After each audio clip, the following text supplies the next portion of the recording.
In this video, I'm going to share my favorite keyboard focused shortcuts. I've talked a lot about shortcuts as we've gone through so far, but I wanted to just do a video where I pull them all together so they're in one space and you can see them all together. The first keyboard shortcut I want to show you is undo. With keyboard focus on being this little yellow icon here, we can undo with just Z. We don't need Command or Z or Control Z to undo that. My next most used keyboard shortcut is R and T, and I've mentioned this with the zoom functionality. Zoom in with T and out with R. That's R and T. The next most used shortcut for me is Command and the little plus at the top of the keyboard, not on a numpad, or equals, plus and equals. And that switches between the edit and mix window. I use this a lot. So that's Control and plus equals, or Command and the plus equals at the top of the keyboard. My next most commonly used keyboard shortcut is copy. Just tap C and then followed by paste, which is just V. No need to hold down Command or Control. C and V, copy and paste. To add to that trio is the cut, which is just X. Command and X will do the same thing. Control and X will do the same thing, but save yourself the hassle. You don't need to press any other buttons, just X to cut. E is zoom toggle. We've mentioned that. We've gone through that zoom functionality. I use zoom toggle a lot just to dive in quickly to see what's going on. Another favorite keyboard shortcut is using B to break or to separate those clips out. So that's just B for break. Make a selection.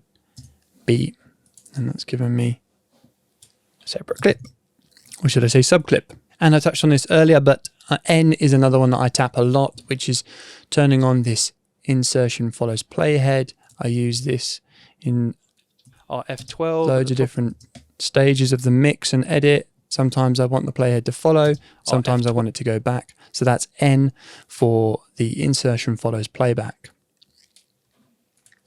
Next to N is M, and M is to shuffle left 5 units of the nudge value. And we move that. And then comma is 1 left. Full stop is right 1. And the question mark or slash is 5 right. Next, we have trim to start. Now, trim to start is A. So I make a selection. I'm here, and I say, right, trim the start to where I've got the playhead. Trim to start. The opposite of that is S. Trim to end, or trim end to. Might be a bit better way of saying it. Next to that, I have D, which is fade into. Or we'll undo that and we'll go G, which is fade out from, like that. And then we have F, which is fade. That'll put in your default fade. Make a selection, press F. You need a selection for this to work. So if I go there, it will do the fade out. If I do G, it doesn't work there. So G is only on a selected point. You need a point to and from. If I make a selection, I need to use F to do the fade. Next, to navigate around, I use L to go backwards. So that tabs backwards.